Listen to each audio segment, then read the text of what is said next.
I used to go to my pub by camp, and I would go up and the bartender would have one waiting for me. So rogue how you like them. Everyone hates them. What the hell is a black cherry? What do you mean? I don't know what a black cherry... I know what a White Claw is. Yeah, What's of the black cherry variety. It's the flavour. This is the Summer Camp Rookie, the podcast that's not just for camp counsellors. I'm Zoe and I've been to camp twice. And I'm George and I've never been to camp. So if you're just sitting there and thinking, I don't know what any of these people are talking about, then that's okay because neither do I. If you know loads, you'll still learn something. And if you know Nyaffle like me, then you're set. So let's just do it. Let's go. If you're watching this on the visual version, you'll see that I have serious glasses on. But if you're not and you're just listening to it on Spotify or other podcast providers, then I'm wearing glasses because we're talking about serious things. Yeah, it's really important to know really that. serious. We're talking about camp. I still don't know how you say it. Is it Camp America job fairs or jobs fair? Job fair. We're talking about camp jobs. Camp America job fairs. Job singular. Fair is either singular or plural. You can write it down for me as much as you like, but I will forget it. Fair. Perfect. Now, if you're listening to this and you don't know what a camp job fair is, then basically the whole thing is that we here at Camp America, we don't just drag random lunatics in from the streets. No. We don't just find random people. We have a place where the lunatics can go to and then get placed at a fair. And we have with us today said lunatic who was placed at a fair. We have Emily. Hello, everyone. Do you want to just introduce yourself? Tell us who you are, what you're doing here. I'm Emily, and I work at Camp America, if you guys didn't know. I went to Camp Kindering for 3 summers, had like the best time ever, and I got hired at job fair, 2023. Here I am now in the Camp America office doing marketing things with you guys, I guess. Yeah, usually, like the way that this works in the very few episodes that we've done is that I have to try and figure out what the content of the topic is, but I feel like a job fair. Yeah. A job fair. It sounds more complicated than it is, though, I feel like. Yeah. Well, I think, why don't you explain what you think a job fair is? And I bet you're going to get it exactly right. I would say... not what it is because you've been to them before, but what you probably thought it was before you went to the first November fairs. So before I went... I mean, it's worth saying that, like, most of us go to these job fairs and we all sort of work different jobs representing the brand. I mean, a lot of you guys just, like, sit down and sort of process people and sort of do sort of vaguely admin-based grown-up work. I feel like I just hang around waving a camera. So you get to see all aspects of the fair. I get to see all aspects of the fair. Yeah. Before I went there, I thought that this is going to be much less fun than it usually is. I thought that it was a place where people come in and get offered jobs. And that's effectively what it is. No, this is what I mean. This is why I'm saying it's less fun, because that's exactly what I guess. Also, I think it's more fun because people think that it's like this really serious thing. Yeah. And then you come, you're like wearing jeans, you're chillaxed, you're with other young people. Yeah. It's just like that chill vibe, and then you come get hired. Yeah. Job done. What a job fair is, it's a way to get hired. The way the regular process works is that most people will get hired online, and once their application is available to camps will reach out to them and they'll get hired.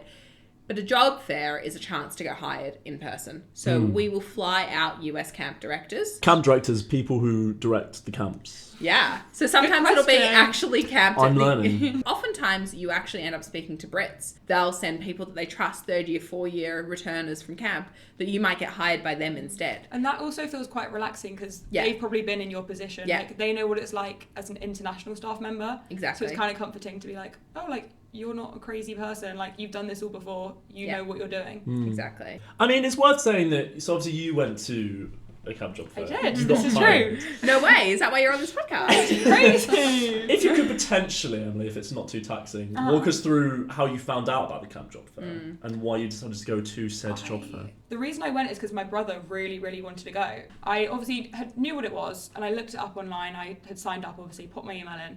And then the only other thing I did was just look at the camps and just have a look and see, maybe I'd like to go here, maybe I wouldn't. It would be nice to go here, but I don't really know much about it. Like, it would be great to speak to them in person and really find out what it would be like. And then all of a sudden, I spoke to a camp and I ended up going. Wait, did your brother get it? So my brother went to Camp Pontiac. Okay. He also did 2 summers and had like the most amazing time. Sure. I know, because I had this image of like your brother really wanting to go and then you went along, and then for some reason in my head I thought that you got the placement at the upper and you just stepped on his neck and walked over him.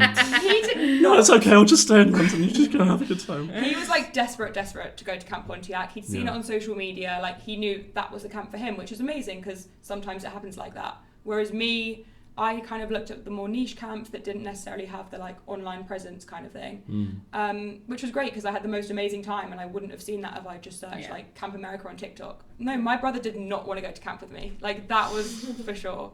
He brought me along and then was like, you go over there, I'm going to join this really long queue and like stay away from me. When I went in the first time, it's like a massive room with like loads of people, like loads of different camps and loads of different stalls. And the experience of people going is that you go and you speak to each individual camp, yeah? Yeah, you speak to as many as you want to. Yeah. And so I spoke to the first camp that I just seen on the website. And their availability date was in like May. And I was like, oh, I have exams, like not so sure about that. And they were lovely, so nice, and they offered me a position. And I was like, hold up, this is like a really big decision for me to just accept on the spot. Yeah. So I said, oh, thanks so much for talking to me. Like, can I just have a look around and come back? And they were like, yeah, of course. It's very relaxed. And then I ran away and didn't come back.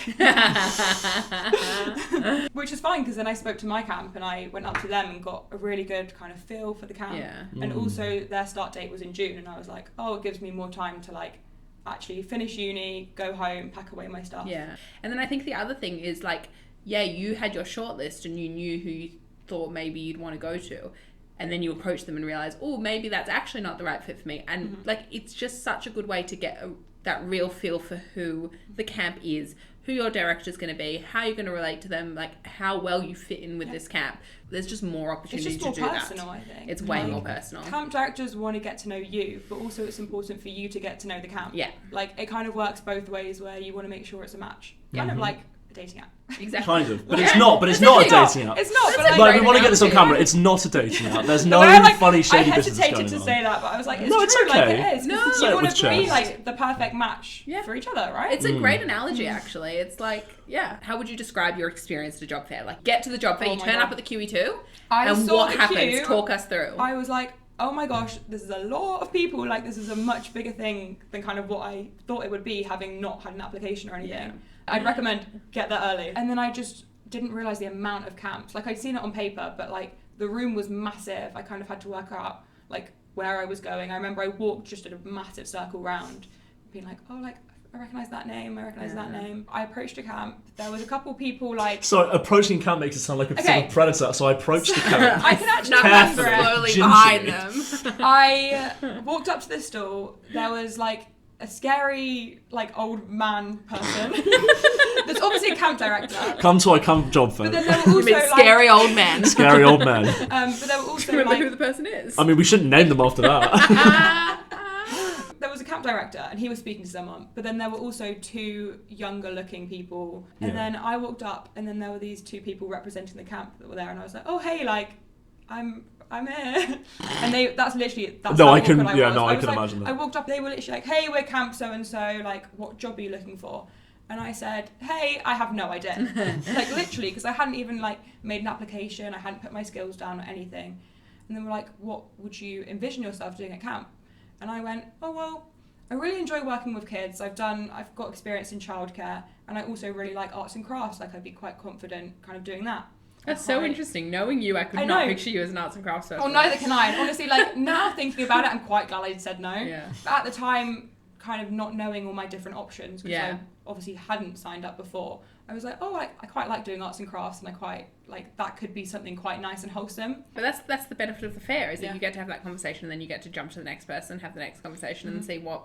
You get to decide. I was going to say, it's interesting that you sort of went in, for want of a better phrase, raw to the camp job fair, because it's like a lot of people obviously like who are going, they draw up like these applications, you got with the skills down, it's a massive thing, but you just went like in dry, like completely knowing nothing. Well, it's like the people that do have, like they bring their applications and they have all this in their head, like they have the best chance of getting hired. But it shows that like me turning up quite unprepared and I still got hired, like it does happen. And I say that to people and they don't believe me, but like I was literally in their footsteps. But actually I think my camp was the second camp I spoke to, I'm pretty sure. And so I can picture it in my head. One camp was there, and then my camp was like there. It's not a good explanation, guys. Cool, I really can picture what you're saying. Again, I'm really hoping that people are watching this on the YouTube version, otherwise you've just heard Emily on an audio medium. So I'm struggling right now. No, you're doing great. Weirdly, like the girl that I spoke to from my camp is now one of my really, really good friends, which is just crazy because to me she was just this like American girl that I had a lovely conversation with. She was studying abroad in London, so it was also just like telling me about that and how much she loves London, and we just bonded over like I don't know. She was just a lovely girl. Yeah. Shout out wherever you are. Shout out Sydney Rausch. She's the daughter of our camp director. We love and you, she's Sydney. the reason I'm friend at of the podcast. We should get Sydney to go to Spoons. You can't just keep on bringing up Spoons because Sydney, you want a sponsorship. I'm sure That's Sydney not loves Spoons. If we keep on doing this, I feel like we're going to infringe something. I don't want to be. I'll be taken to court by many people, but not by Spoons. Something that I've seen a lot of in my sort of waving camera around jaunt is that it can be a place of high emotion. Yeah. For a lot of people, because for a lot of people they go in and it's like a massive thing for them, and like some people go to multiple job fairs and like don't have any luck, and like they put a lot of emphasis on this one that they're going to, and some people travel a long way, and you see a spectrum of human emotions. It's a spectrum, and it goes from elation, from having like this is the start of your camp journey, you've got the placement that you want, or you've ended up with something that you're really excited about that maybe you didn't know you were going to do. And then the other end of the spectrum is the people who don't get placed, because not everyone does get placed at a job fair. That's the reality. That's probably just because the right camp isn't there for you. Like we work with over 800 camps. There's only potentially 40, 50, 100 of them in the room. If someone, imagine, is going to a camp job fair for the first time and they've never ever been to one, what would you say as a veteran would be like one of the things, or like a list of things rather, that they would have to do to kind of prepare? Any top tips, as it were? Do have a look at the camps, but don't narrow them down too much that you wouldn't be happy being placed somewhere else. Because I feel like some people come being really, really specific and only want that camp.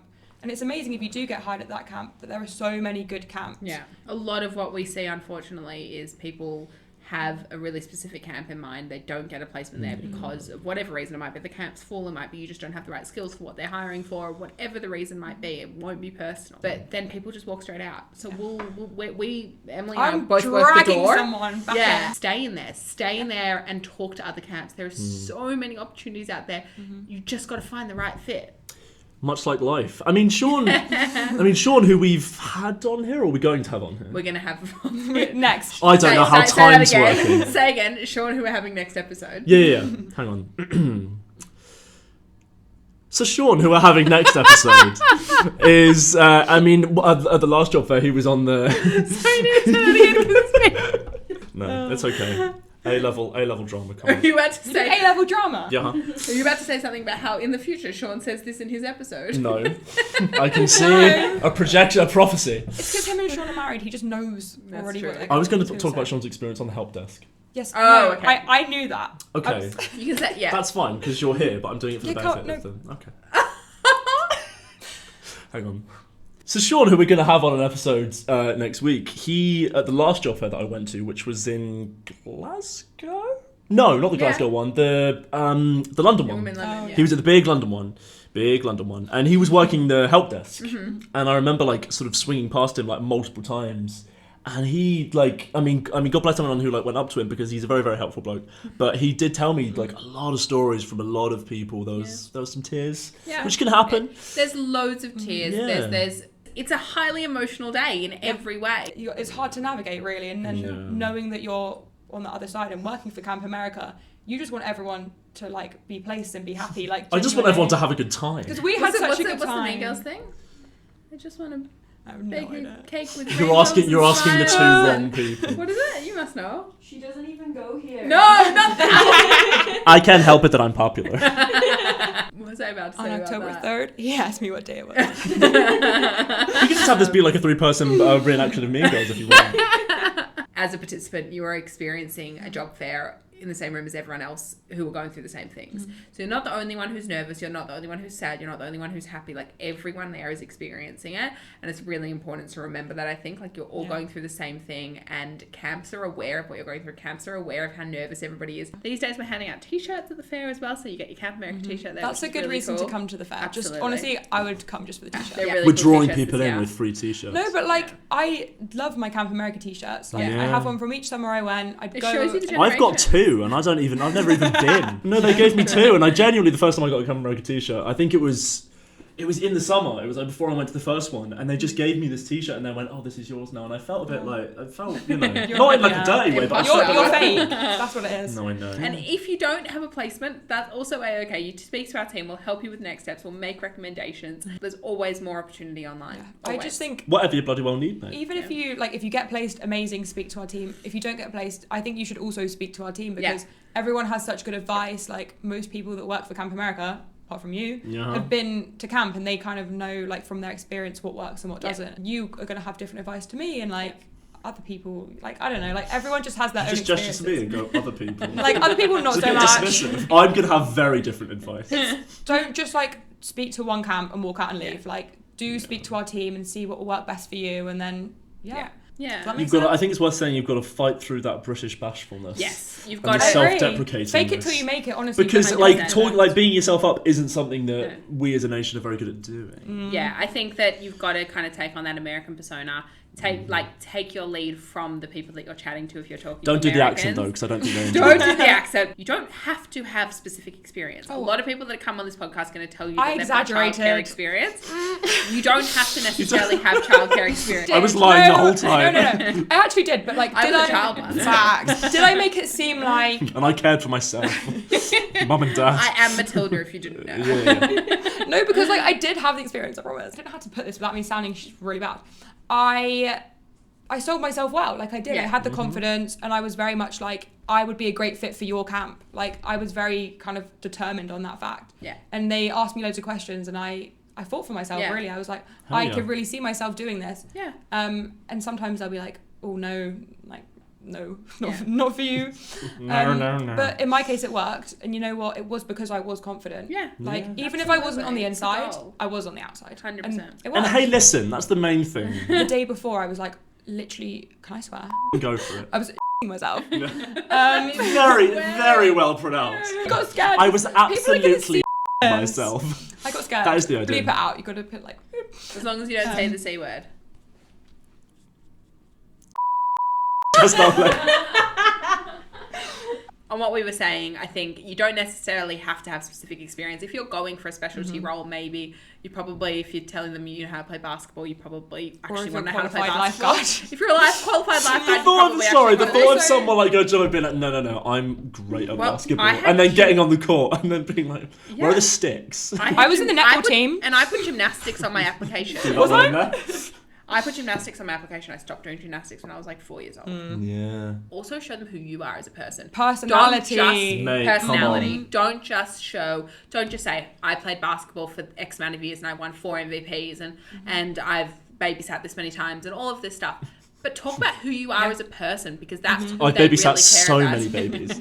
I've been racking them up. But also like weird. I'm on 20. Realistically, I definitely said I babysat. Like, what is that going to do? Like, at camp? Like, realistically, probably not so much. I mean, one thing that like struck me a little bit was like when I went was how like young, like there were young people there, and so like obviously like with young people come parents. If you are planning on bringing your folks to the job fair, like how that works, I don't know. You'd start. Yeah, parents are welcome to come. The big thing to remember is it is a job interview. So there's nothing wrong with your parents coming. Tell them. We have nothing against your parents. No, we love parents. We love you, parents. Yeah. Love you, mum. But go to a coffee shop. If you are a parent or your parent is coming, go to a coffee shop. Go for a walk. If you're in London, go see the sights of Westminster. Go see Big Ben. Go see it. It's like a massive clock that you can just go and look at. It's fascinating. But I ended up talking to a few parents for reasons which still escape me because I was there and I can't stress this enough to walk around and wave the camera around. But they still kept on asking me questions. Yeah. Would you sit down with a big bank and have your mum sitting there in your job interview? No. Never doing that again. Alright, so now we're doing a thing called Quickfire questions, which are questions that I don't fully understand, but apparently Zoe has some questions written by producer Lauren's immaculate handwriting. It is beautiful. And you're going to read them out and you're going to answer them scared. as quickly as you possibly can. You've got also, all of these will happen and come true, so think about it. I'm locked in. Alright, you ready? I don't know. Lake or pool? Pool. French toast or American pancakes? Pancakes. Top bunk or bottom bunk? Bottom. Cabin or tent? Cabin. Backpack or suitcase? Suitcase. Grilled cheese or chicken tenders? Chicken tenders. Hike or bike? Huh? Hike or bike? Bike. Arts and crafts or sports? Sports. Journal or camera? Camera. Camp uniform or no uniform? It's a provocative Camp question. uniform. Crocs or flip-flops? Crocs. Walk or golf cart? Golf cart, obviously. Walmart or Target? Target. Camp, chant, or camp song? Song. Proudly stand, kindering. Colour war or Camp Olympics? Olympics, I won. General counsel or activity specialist? General. Horse riding or jet skiing? Jet skiing. Chips Ahoy or Oreos? Oreos. American football or soccer? Soccer. Kool-Aid or Gatorade? None. Come on. That was and scary. she didn't even pick an answer for the last question. So we have a confession. It's an anonymous one. So we're going to play you guys the voice note. Hey, so I got placed at Camp America Recruitment Fair in London, and I queue up in this queue at this camp, and then when I get to the front of the queue, like I can see things being crossed off, like arts and crafts is gone. I'm like, I've got no skills, what am I going to do here? But there was pottery and flying trapeze, and I basically sat down, I was like, I can do both. So I can't lie about the trapeze thing, but I can definitely go hard on the pottery. So yeah, I'm not gonna lie, I did like an art A level. I'm sure I touched clay at some point. Yeah. So anyway, he signs me up. After that, I get the contract through and everything. I'm like, oh my god, I'm teaching pottery. Like, what am I gonna do? Like, you can't just rock up and do that. 3 minutes long. Anyway, I just thought I'd blag it when I get there. You know what, it's pottery. I can clean up after things. And it turns out I absolutely suck at pottery. It ended up popping in pottery, quite frankly, because I didn't have any skills, but what I did have was banter. I don't think I was the best at pottery, but I did get Council of the Year, so go me. Wow. I mean, Jesus Christ. If you could take away anything from this episode, the sentence, yeah, I can go hard on pottery. So Camp America, we host job fairs throughout the season. We usually kind of host 3 lots of them. They get announced kind of as the season progresses, but we usually have November fairs, which are in different parts of the UK, January fairs, which are usually London and different parts of the UK, and then we usually have a February fair in London, which just so happens to be this week, Saturday, Feb 28th. Come on. Yeah, we're timing, right? This is what's called a topical podcast. The 28th of Feb at the QE2. We'll all be there. Yeah, we'll all be there. 11 a.m. start time. On the door. Sign up online. And if you do come T-shirts. along, see if you can find me with a camera. Well, that wrapped us up. Thank you very much for coming and joining us. Thank you guys. It was Useful. It was both informative and entertaining. Bye-bye. Wave at me.